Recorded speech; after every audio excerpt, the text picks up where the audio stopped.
Welcome back to the Nikki Clarke Radio Show. The show is about transforming lives one story at a time. It's about conversations that matter, and we have guests from all walks of life who come through the show and share their heart stories and their stories of upliftment. And we are so excited to have, for the second time, a world-renowned, three-time international speech award winner, and he is the proprietor of Empire Coaching. Please welcome Roger Caesar to the show. How are you doing today, Roger? I am good, Nikki. Good to be back. How are you doing? Oh, I'm excellent. Thank you so much, and Happy New Year. Happy New Year to you, too. I hope you had a good time. I did. It was what I needed. I needed to rest after a very busy 2019. So I was very welcome to a very peaceful welcome into 2020. But I am so excited to connect with you again. I've been watching you on social media, and you've just been killing it in 2019 with all the many campaigns that you're involved in. So let's get to it. I'm sure people want to know more about Roger Caesar. So can you tell us a little bit about how it all began and how it has made the journey into an international award-winning speaker? Oh, of course.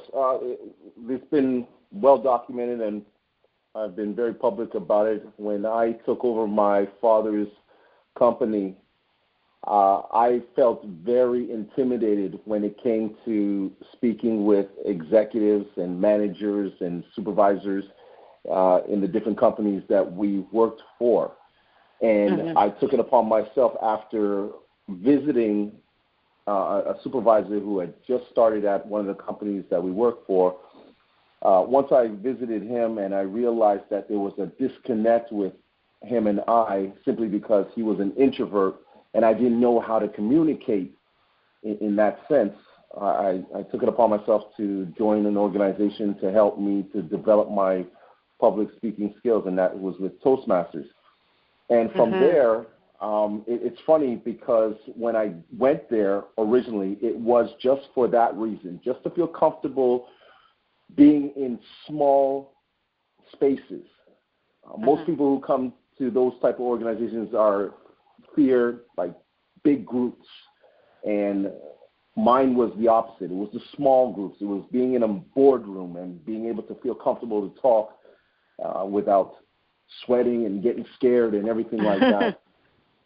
So that was my original reason, and it was, it's funny because you said, well, how did it all transform into where I am today? Well, it took one person, a gentleman by the name of Sanjay Sharma, and I've been very public about him as well.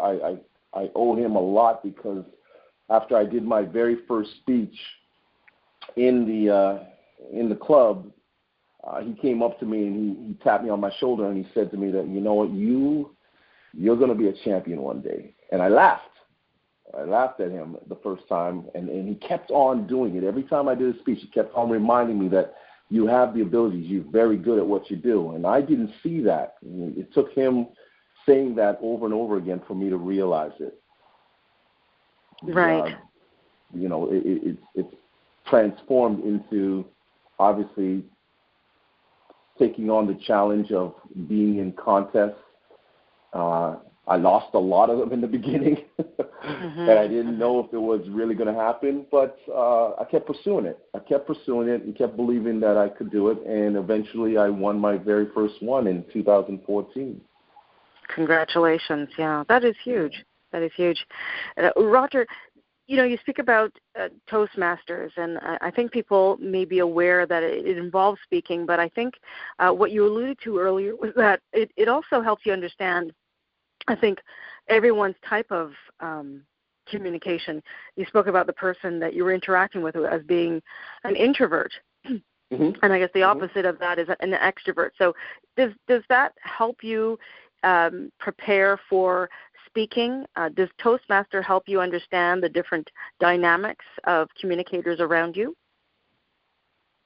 Yes, I think it does. I think what it does is the whole idea behind this organization is to develop your communication and leadership skills. So with regards to your leadership this is huge. It's huge because you will always have to deal with different people, different characters, different types of individuals who may be introverts, may be extroverts.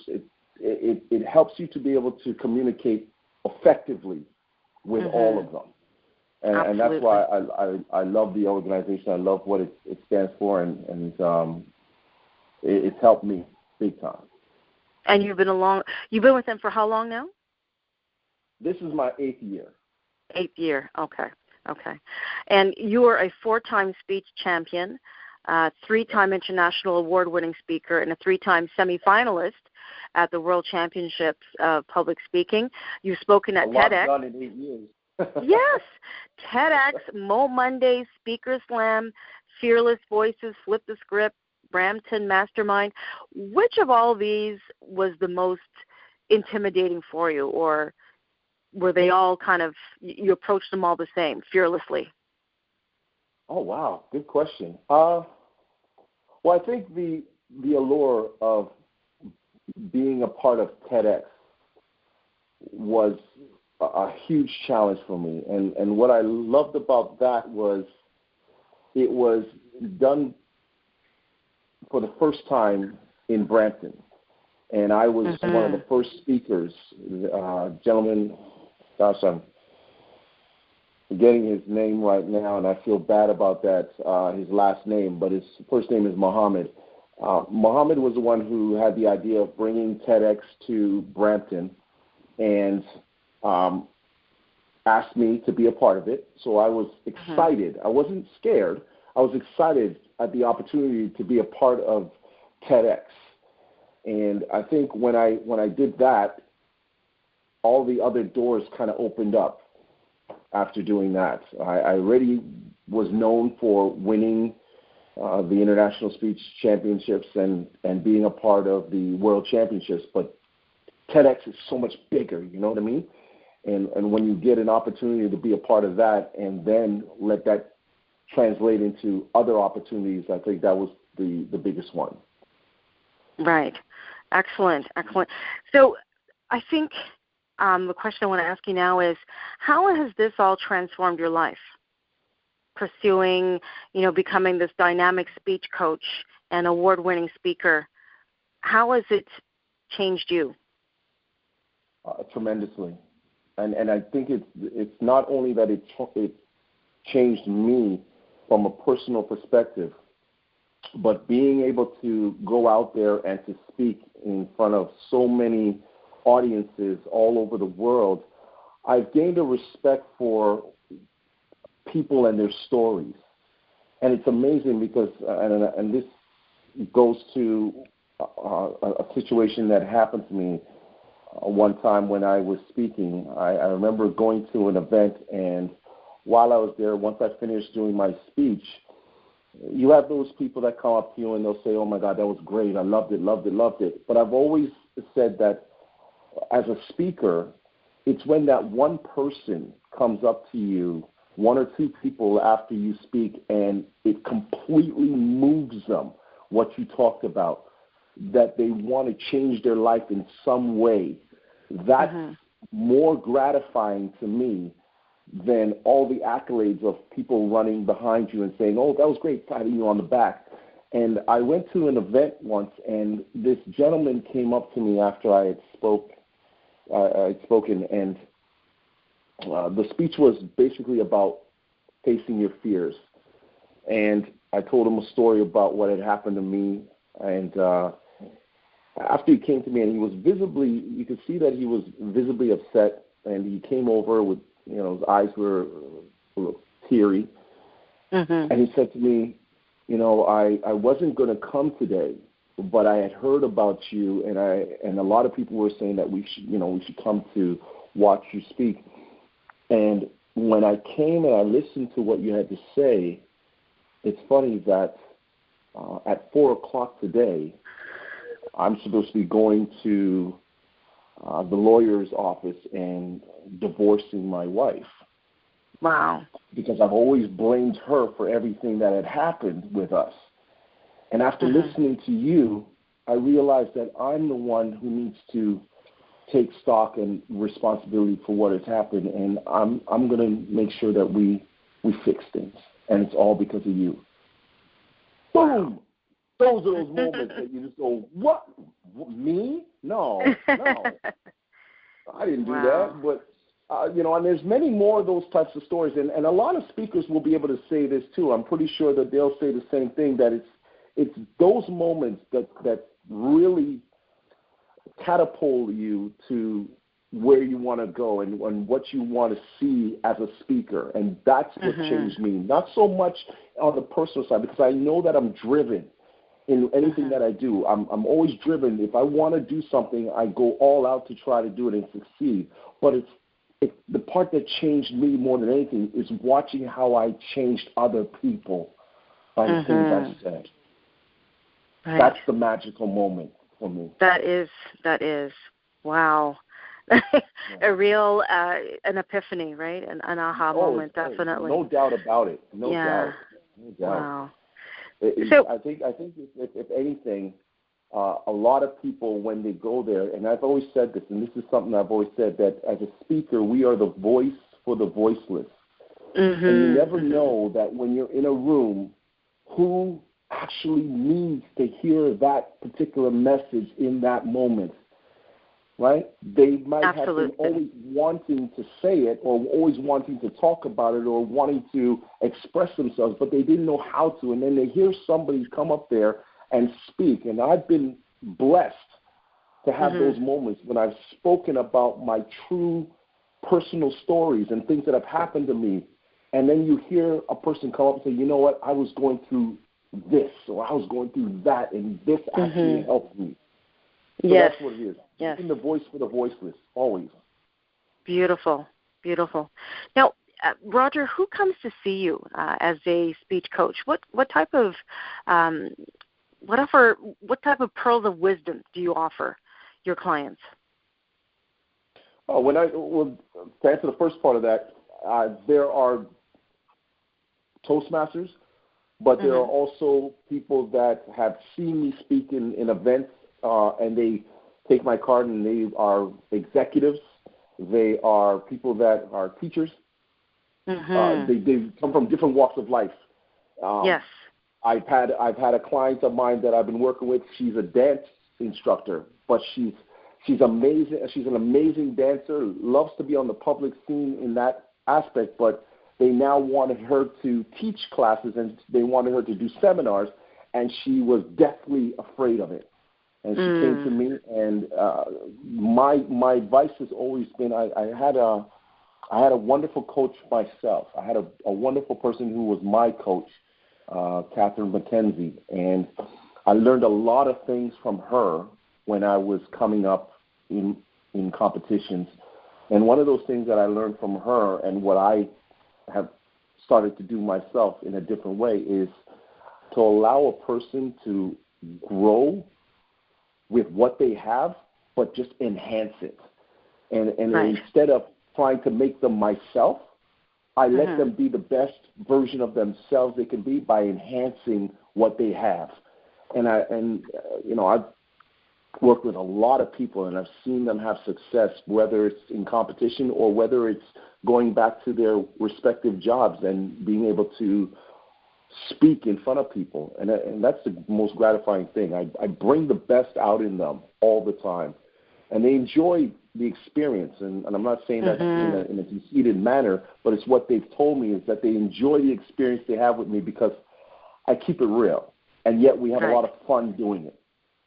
Absolutely. So it's a very rewarding, enriching experience under your kind of guidance, right? Yes.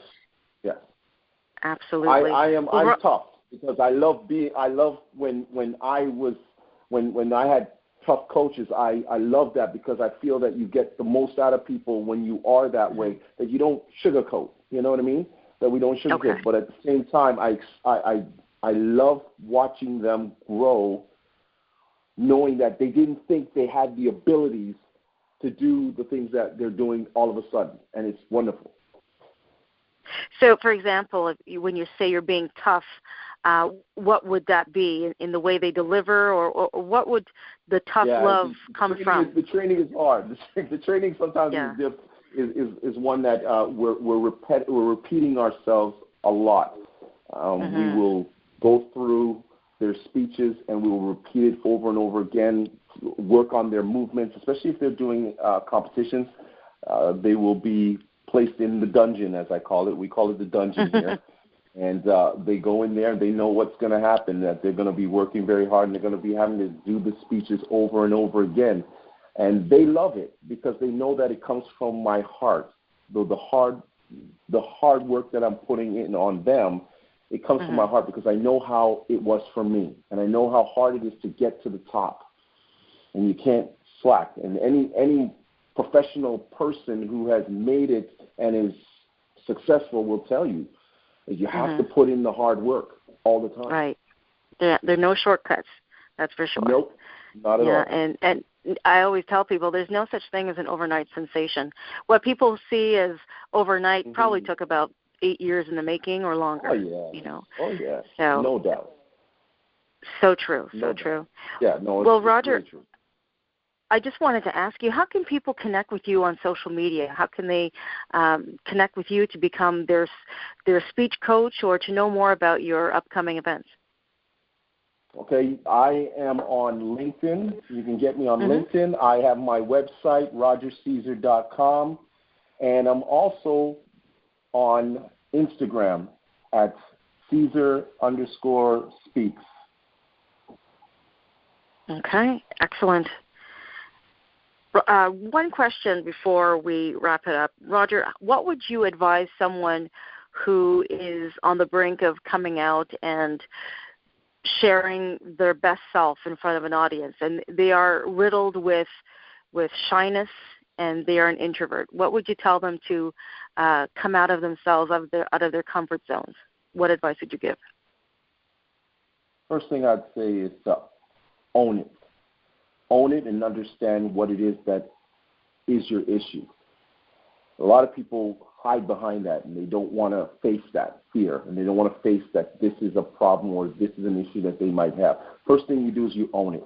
Number two, seek the necessary help, whether it's myself or whether it's other professional speakers out there or organizations to help you build that confidence back, build the skills that you need so that you can achieve what it is that you're looking for. And three, go out there and just take it.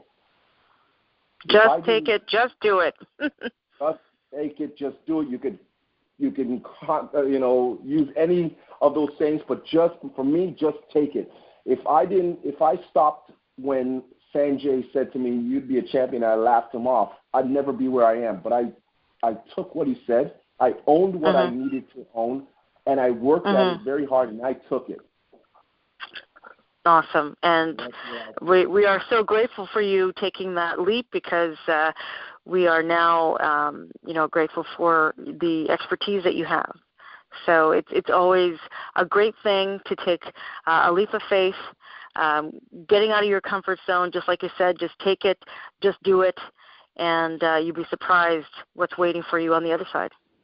Oh, man, no doubt about it. And I appreciate your time because, hey, listen, we're talking about me right now, but Nikki, I've seen what you have been doing. So, kudos to you as well. You have stepped up and went to higher heights than probably anybody expected. So congratulations to all the success you've had as well.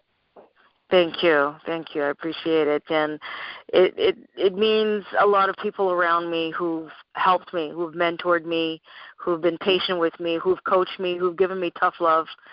So I'm grateful for the village that's around me and the growing village as I keep venturing into this journey called life. And, always walking in the spirit of gratitude. And I'm very, very grateful for your time. So, Roger, thank you again for your sharing. I'm so looking forward to seeing you face-to-face again on the Nikki Clarke Show Live coming up very shortly. And, you've been listening to Roger Caesar on the Nikki Clarke Radio Show. Very happy to have him back again. Please reach out to him on social media. He's got some wonderful offerings, and very pleased. Thank you so much, Roger, and I look forward to seeing you soon. Looking forward to it as well. Take care of yourself, Nikki. Okay. Bye-bye now.